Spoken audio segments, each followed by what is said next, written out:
suas histórias, tua casa, o teu pai, teu passado é minha agonia. Já enxergo agora, no trabalho, no teatro, vou tecendo meu falar e a nossa amizade é um culto.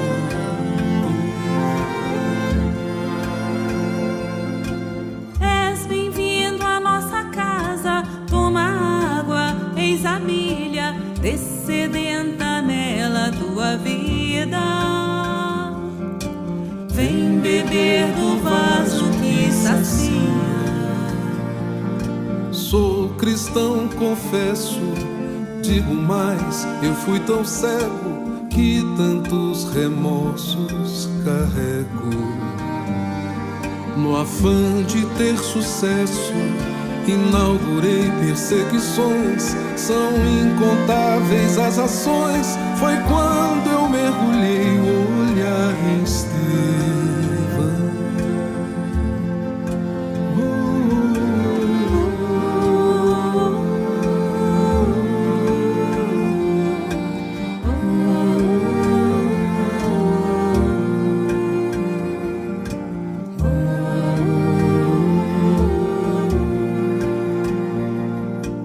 Devo ir embora, tua casa é um altar, sou um estorvo à sua harmonia.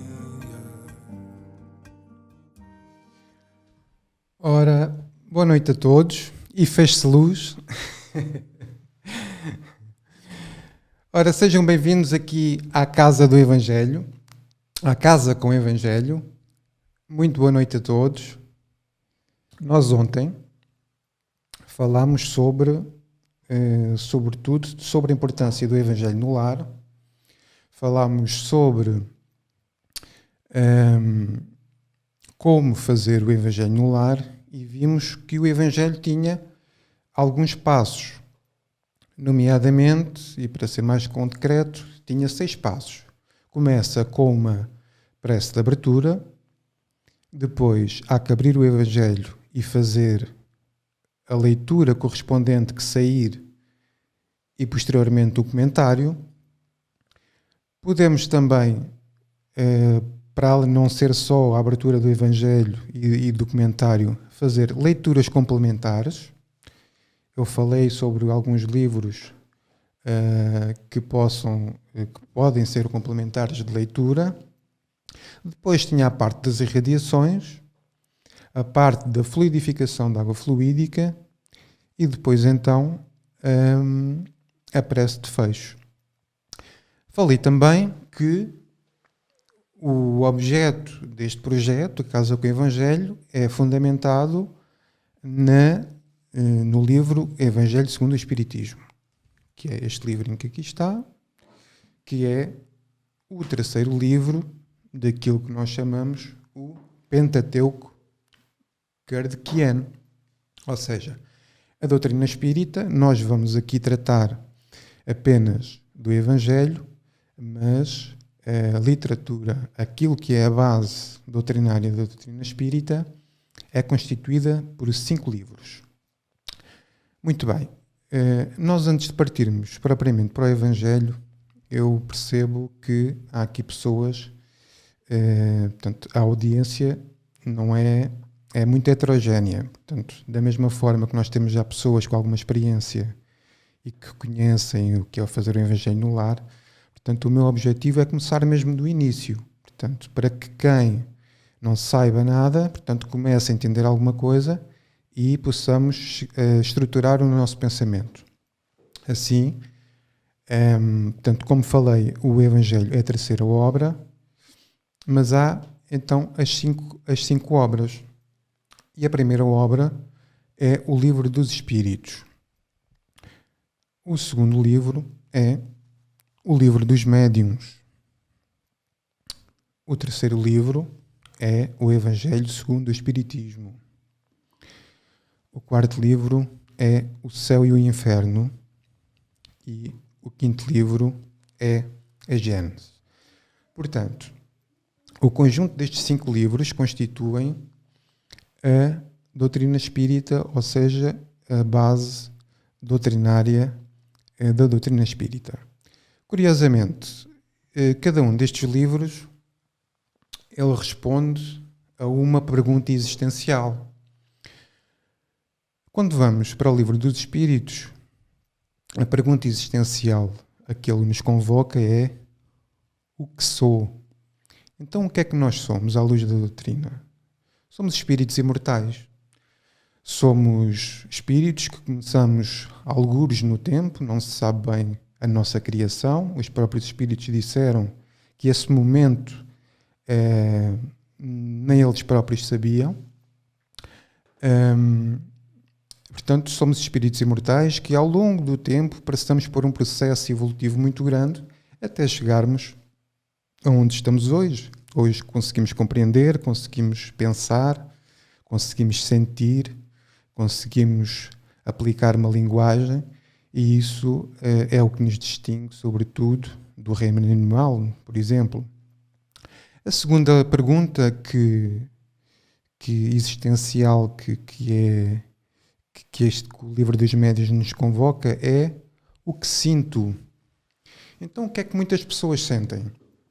Olha, sofrem, sentem influências espirituais, que podem ser boas ou menos boas. Mediante quê? Mediante a presença ou mediante a vibração de quem estiver perto de nós. Porque sabemos também que algumas pessoas têm uma sensibilidade um bocadinho mais apurada e então acabam por perceber os ambientes, acabam por perceber mais a influência do mundo espiritual sobre elas, e a verdade é que é através deste livro, sobretudo, que é explicado o que é um médium, o que é a mediunidade, de uma forma clara, de uma forma sem misticismos, para que nós entendamos que a mediunidade é uma faculdade humana, não há dons, não há uma evolução em todos os espíritos que têm mediunidade, não necessariamente que têm que ser espíritos evoluídos, e por aí vai. Então, o terceiro livro é o Evangelho segundo o Espiritismo, e o que nós vamos tratar aqui, e a grande questão é: porque sofro. A verdade é que há imensas pessoas que não sabem porque é que sofrem. A verdade é que nós estamos num planeta de provas e expiações, e naturalmente que ninguém vem ou reencarna a passeio. Todos nós temos um propósito de vida, todos nós temos determinadas provas para passar, e a verdade é que porque é que nós sofremos?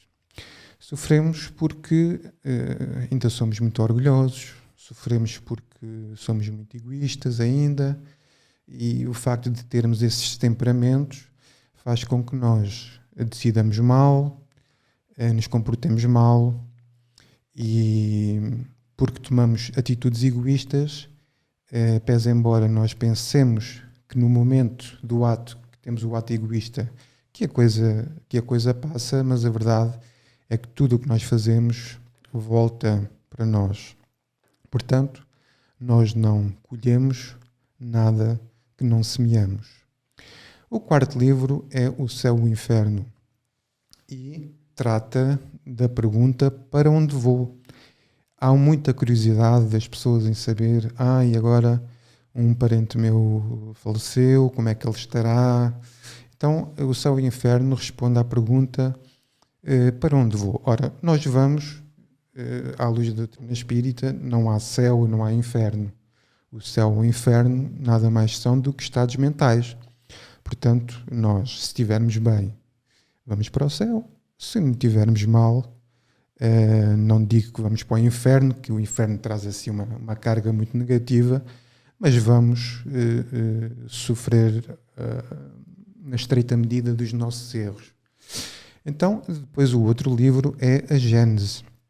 E a Gênese trata do assunto de onde vim. É uma questão muito pertinente. De onde vim? De onde é que nós viemos? Claro, para já viemos da criação de Deus e iniciámos o tal processo evolutivo, desde o reino mineral ao reino vegetal, até chegarmos hoje aqui ao reino hominal. Muito bem. Então, estes 5 livros são, como disse, a estrutura base. Mas destes livros, ou seja, do conjunto destes livros, surgem 6 temas principais nos quais é fundamentada o Espiritismo ou a doutrina espírita. O primeiro grande assunto que se fala na doutrina é Deus. A primeira pergunta do Livro dos Espíritos é exatamente essa: o que é Deus? Então, Deus é a inteligência suprema, a causa primária de todas as coisas.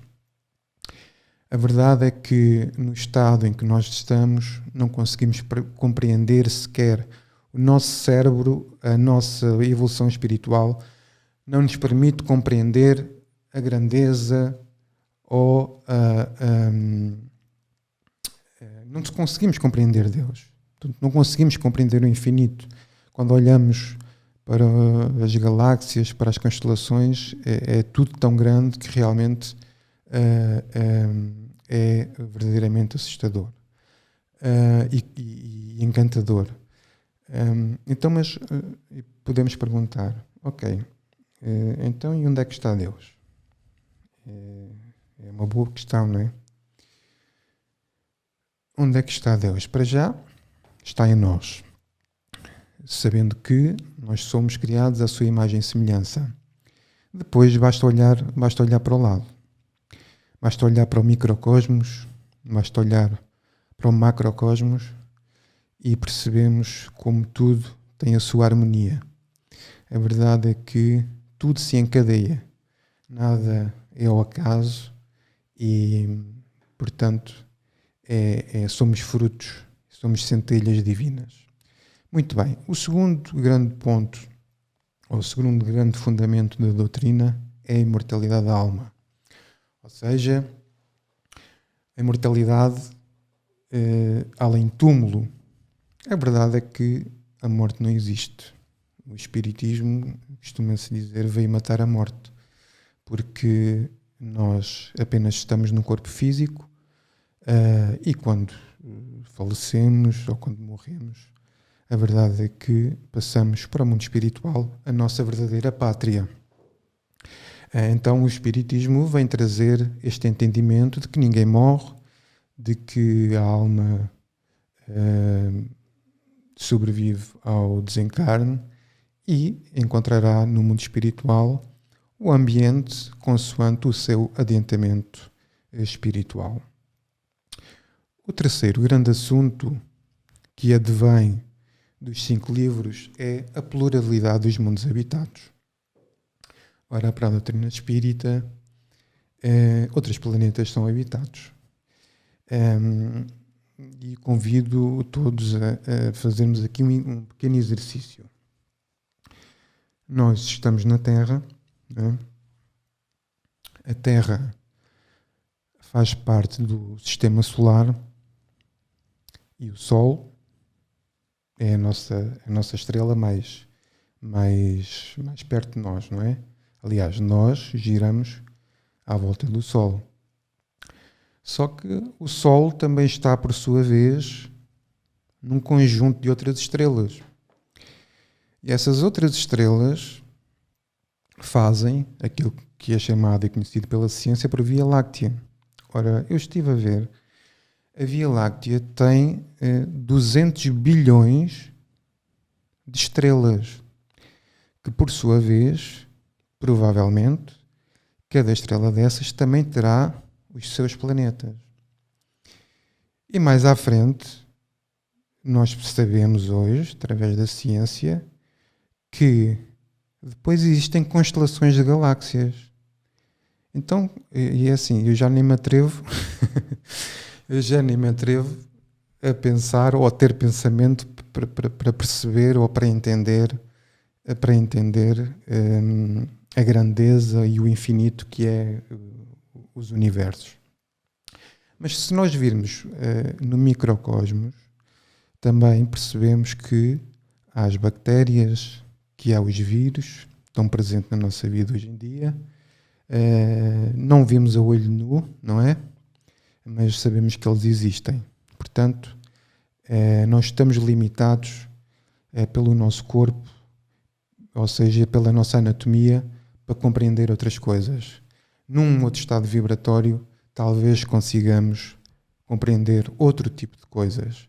Portanto, a pluralidade dos mundos habitados é um dos outros temas que é tratado na doutrina espírita. Depois, outro tema, e é um dos temas que mais curiosidade coloca nas pessoas, é a mediunidade. E a mediunidade nada mais é do que uma faculdade orgânica, tal como ouvir, tal como ver. Digamos que é um outro sentido de percepção. Nós temos o tato, temos o olfato, temos o cheiro, temos a audição. Tudo isso são ferramentas de captação do nosso meio exterior. A verdade é que a mediunidade é um outro meio de captação, só que neste caso do mundo espiritual. Há pessoas que têm uma mediunidade mais desenvolvida, ou seja, uma sensibilidade extra para perceber os ambientes, as entidades espirituais, mas a verdade é que não faz delas pessoas especiais, não faz delas santos, não faz delas pessoas diferentes.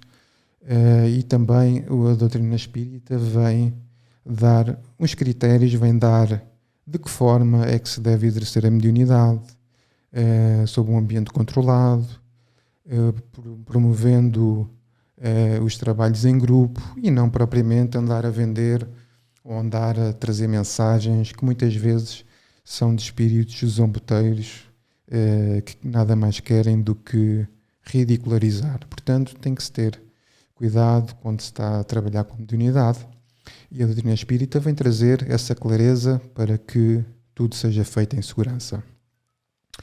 Ora, um outro tema principal da doutrina espírita é a reencarnação. E a reencarnação é uma das chaves, se não a chave, para compreender os nossos problemas e as nossas provas. A verdade é que há questões e há situações que acontecem nas nossas vidas porque nós perguntamos porquê, não é? Casais que estão felizes durante muito tempo e de um momento para o outro ao divórcio. E porquê é que isto acontece? Há mães que têm filhos sãos e há outras que vêm com filhos com algumas dificuldades. E porquê? Porque é que uns vêm com corpos perfeitos e outros às vezes vêm sem um braço, ou vivem uns anos e ficam sem uma perna. Portanto, todos nós, quando somos confrontados com essas catástrofes na nossa vida, perguntamos o porquê. E o porquê, o que nós temos que saber é que Deus é infinitamente perfeito e Deus é infinitamente justo. E, portanto, há de haver uma razão, se não conseguimos identificar nesta vida a consequência dos nossos atos, portanto, nós sabemos que já vivemos para trás muitas outras vidas e se a causa aparentemente não estiver, não surgir ao nosso entendimento, certamente que a causa vai estar mais atrás. Portanto, a reencarnação é uma ferramenta de entendimento dos problemas que nos assistem. E o sexto grande tema, lá está, é a moral cristã.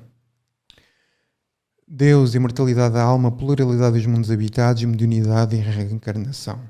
São temas muito interessantes do ponto de vista teórico, nós refletirmos, nós compreendermos e percebermos e aplicar estes conceitos na nossa vida. Mas nós podemos ler centenas de livros, podemos saber cada vírgula, cada pergunta do livro dos Espíritos, mas nada disso é relevante se não houver uma transformação interna, se não houver uma reforma dos nossos comportamentos.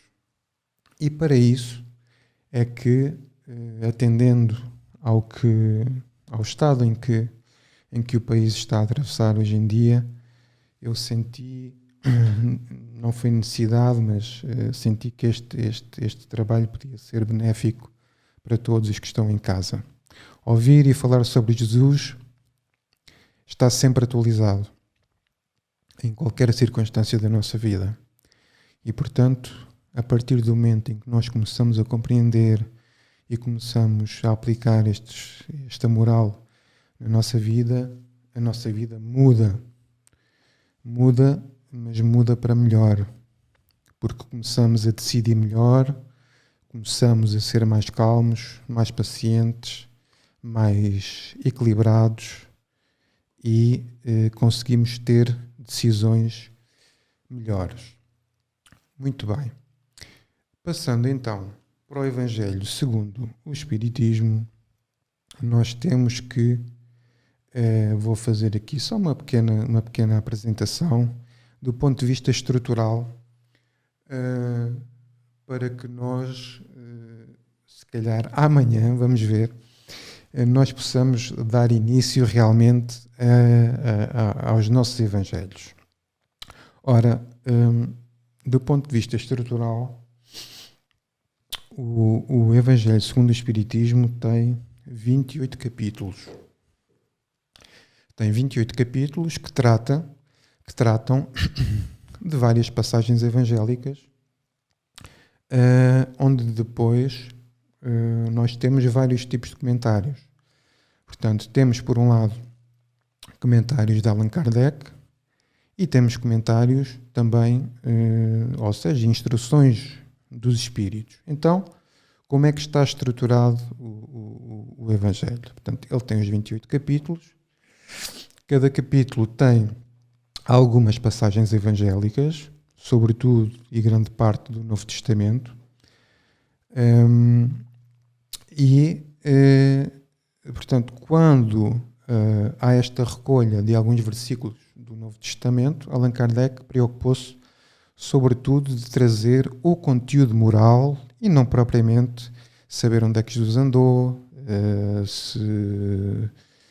se Maria era virgem. Portanto, esses assuntos secundários de facto não interessam, e o Evangelho segundo o Espiritismo tem apenas a parte moral, a parte das parábolas, a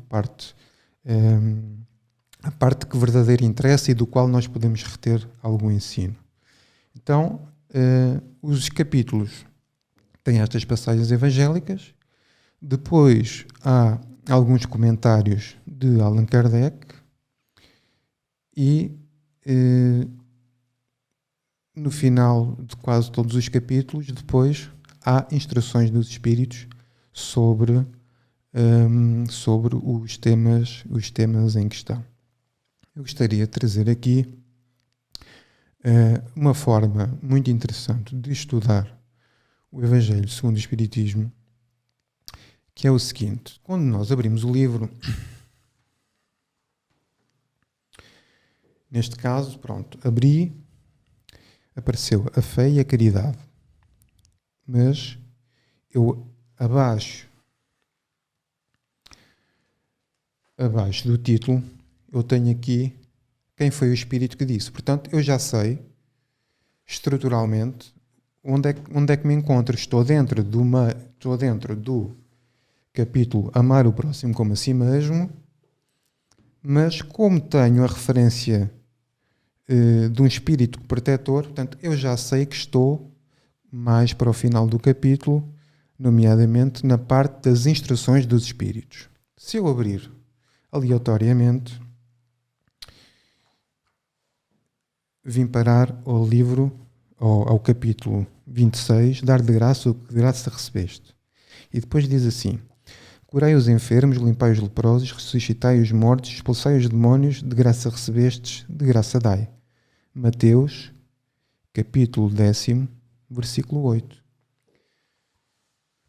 Ou seja, o comentário que está abaixo, portanto eu vou mostrar aqui, tem aqui o versículo e depois tem aqui um texto. Ou seja, como eu não tenho aqui a referência ao Espírito que comunicou, portanto, foi Allan Kardec que refletiu sobre este versículo. Ora, este versículo, para além daquilo que é o entendimento de Kardec, é muito interessante nós fazermos aqui um link, ou seja, fazermos aqui uma conexão com o quê?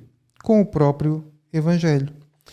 Então, sabendo nós que estamos a falar do Novo Testamento, eu aproveito para vos mostrar aqui uma versão espírita do Novo Testamento, com tradução de Haroldo Dutra Dias. Então, porquê? Porquê que é importante isto?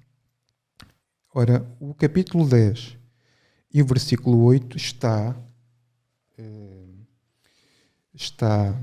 dentro de uma história ou um movimento, ou seja, de um conjunto de versículos que fazem uma história, geralmente.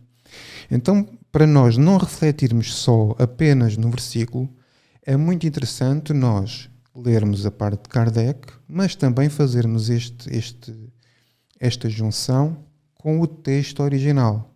Para quê? Para termos uma contextualização em que medida ou onde é que este próprio versículo se inclui. Vou abrir então à procura deste versículo. Portanto, capítulo 10.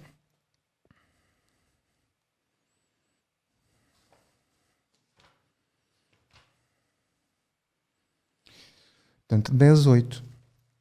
Curai os enfermos, limpai os leprosos, ressuscitai os mortos, expulsai os demónios, de graça recebeste e de graça dai. Ora,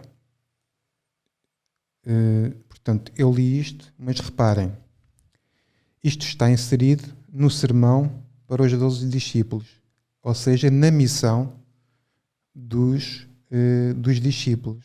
Então Jesus está neste momento a falar para quem? Está a falar para os 12 discípulos. Então reparem, a diferença já que nós temos quando vamos ler este versículo. Portanto, curai os enfermos, ok, tudo bem, líamos isto, mas sabendo, por exemplo, tendo esta informação que Jesus está a falar para os discípulos, vejam que já há uma grande diferença de entendimento. Depois, há aqui outra questão interessante, é que, por exemplo, neste livro, esta passagem aparece ou seja,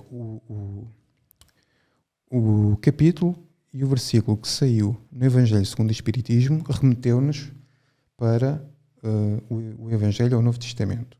O Novo Testamento diz-nos que Jesus está a falar para os 12 discípulos. Mas depois há outra questão interessante que é que esta passagem de Jesus a falar para os 12 discípulos também se encontra em Lucas, no Evangelho de Lucas e no Evangelho de Marcos.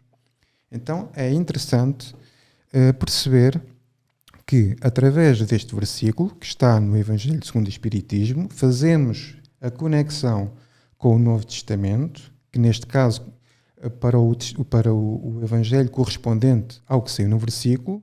Depois vamos buscar as correspondências dos outros Evangelhos, neste caso de Marcos e Lucas, e ainda fazemos outro link, que é, através desta coleção, que eu vou trazer aqui. Esta é a coleção do Evangelho por Emmanuel, e são todos os comentários, são os comentários de Emmanuel ao Novo Testamento. Então, o que é que vamos fazer?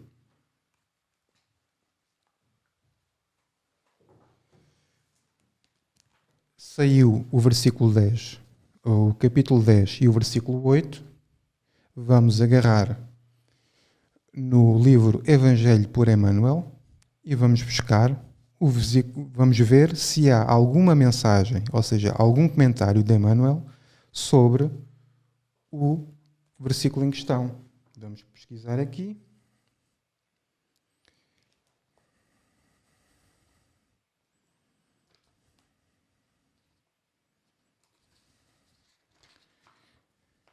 E, curiosamente, ou não estivéssemos nós sobre o amparo do alto, calhámos logo num que realmente tinha. Há muitos que não têm, mas calhámos num que tinha. Então, acendamos a luz da vida. Ou seja, Emmanuel vai refletir sobre este Evangelho ou sobre exatamente este versículo que saiu na nossa leitura.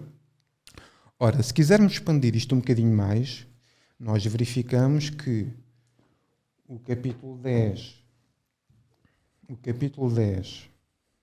que saiu de Mateus, só um momento,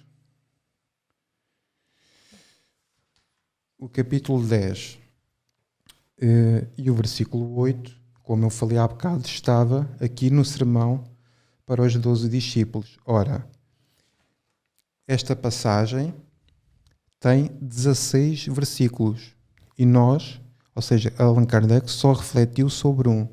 Então, se quisermos aprofundar um bocadinho mais, o que é que vamos ver? Vamos verificar todos os versículos correspondentes ao segmento que falámos, portanto 10.1, 10.2, 10.3, 10.4, 10.5, 10.6 até 10.16, e vamos cruzar esta informação com o comentário dos Evangelhos de Emmanuel. No final, quando terminar este estudo, nós ficamos com uma abrangência do tema tratado muito maior. Portanto, queria passar-vos aqui estas dicas para que nós pudéssemos portanto, achei interessante trazer-vos isto, porque é sem dúvida uma ajuda para o entendimento e portanto, para quem quiser aprofundar um bocadinho mais. Muito bem. Nós, o que é que eu tenho aqui mais para vos dizer hoje?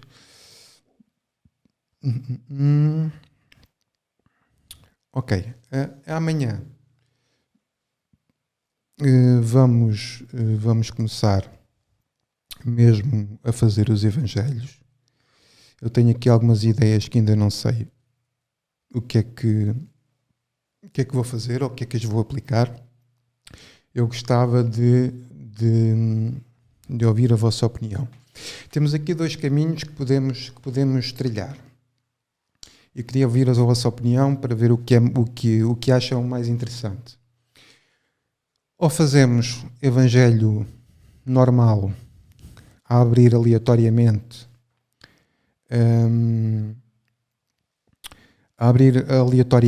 e, portanto, refletimos sobre o que sair na hora, ou, uma vez que isto, portanto, para já o começo deste projeto, portanto, é enquanto houver, todos os dias, é só enquanto houver o confinamento, e, portanto, ou escolhemos capítulo por capítulo, ou seja, a minha ideia é, ou fazemos o Evangelho normal, abrimos o livro ao calhas e falamos sobre o tema que sair, ou levamos os capítulos, ou seja, a cada dia um capítulo. Eu escolheria uma passagem, ou tipo fazer um resumo do próprio capítulo, ou escolher só uma passagem, depois já conforme fosse. Mas eu queria ouvir uma opinião vossa do que é que acham mais interessante.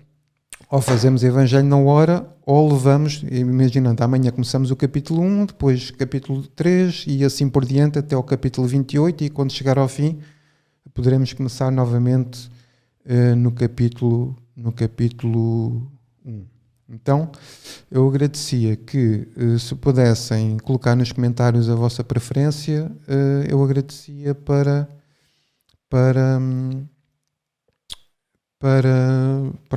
vos ouvir, para saber, pronto, porque a minha ideia também é trazer aqui alguns amigos para nós falarmos sobre o Evangelho. Portanto, a minha ideia é na próxima semana também convidar algumas pessoas, e a ideia é pôr-vos a participar. A ideia é pôr-vos a participar também aqui nos lives. Ou seja, não é necessário que a pessoa saiba de espiritismo. É assim, mesmo que a pessoa não saiba nada, ela pode participar. Como? Faz uma leitura. Porreiro. Ou seja, pode fazer uma oração. Eu quero é que a pessoa se sinta bem.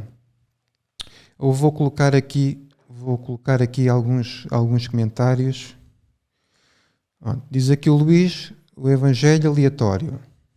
Temos aqui Fernanda, o Evangelho não ora aleatoriamente, tendo em conta o contexto em que vivemos. Ok.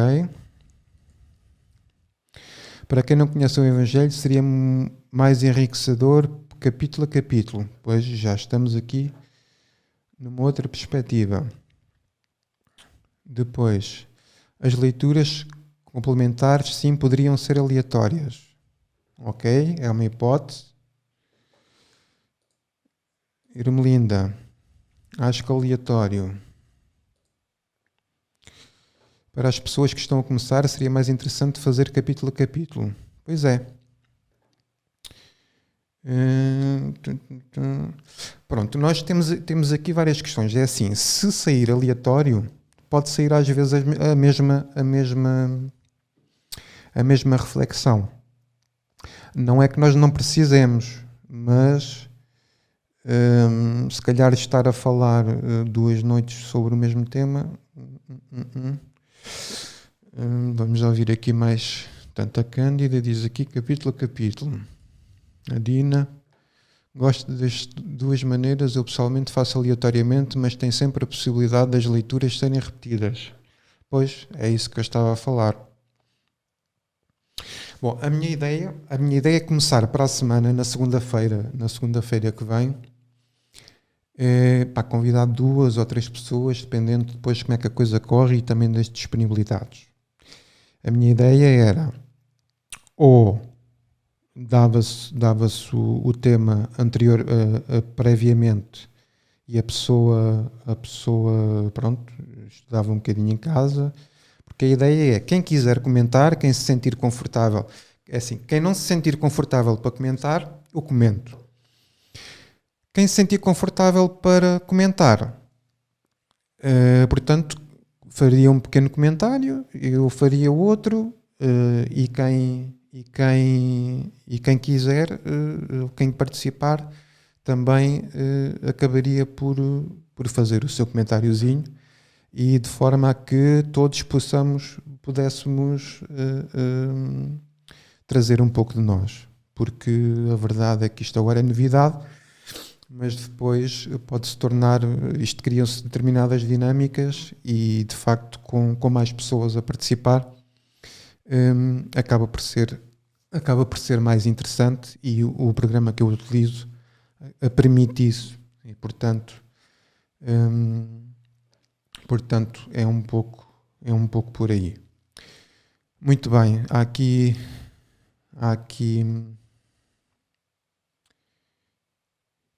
diz aqui a Sónia, e porque só um momento, porque cada dia pode ser diferente. Exatamente. Ora, e mesmo os participantes dão um contributo diferente. Pois é, cada um tem a sua história, cada um tem o seu entendimento das coisas. E pronto, pensando bem,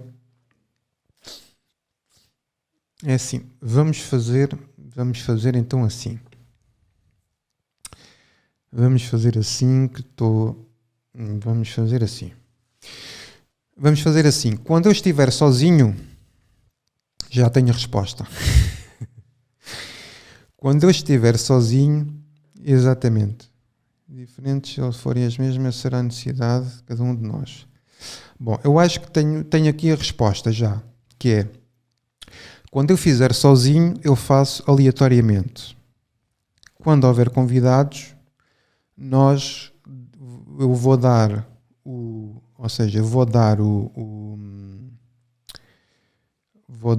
o capítulo para que as pessoas possam ler um bocadinho em casa, se for o caso, ou virem um bocadinho, entre aspas, melhor preparadas. Porque isto é assim, estar aqui na posição em que eu estou é um bocado estressante, digo-vos já. Eu hoje estou um bocadinho mais calmo, mas ontem eu parecia um moleiro a dar à perna. Mas pronto, isto tem que andar para a frente e temos que sair um bocado da zona de conforto. Então, vamos fazer assim então. Está decidido. Amanhã eu vou fazer aleatoriamente e farei aleatoriamente cada vez que fizer sozinho. Quando se começar a convidar pessoas para virem participar aqui no Evangelho, nós vamos seguindo os capítulos, capítulo a capítulo, está bem? Pronto, quando chegarmos ao 28, depois então reiniciaremos e não repetiremos os temas que já foram tratados. Parece-vos bem assim? Quero ouvir aí nos comentários. Marta, estás a rir-te? Pois é. Isto estar aqui de facto não é fácil. Muito bem, já falámos aqui um pouco, já refletimos, eu achei interessante trazer aqui um pouco da base também doutrinária e acho que estamos em condições de partir aqui para o final do nosso Evangelho hoje. Muito bem, eu ontem pedi também que me enviassem alguns nomes para as irradiações e portanto já tenho aqui os nomes, não os vou dizer, estão aqui à minha frente e portanto convido a todos. Há aqui situações de doença, há aqui situações de divórcios, há aqui situações de processos obsessivos e portanto conto com a vossa generosidade, que sei que é muita, para juntamente comigo podermos irradiar aqui o nosso amor para toda esta gente e também para quem está com eles. Muito bem. O nosso trabalho está terminado. Desejo uma boa noite a todos e até amanhã, se Deus quiser. Fica bem. Tchau, tchau.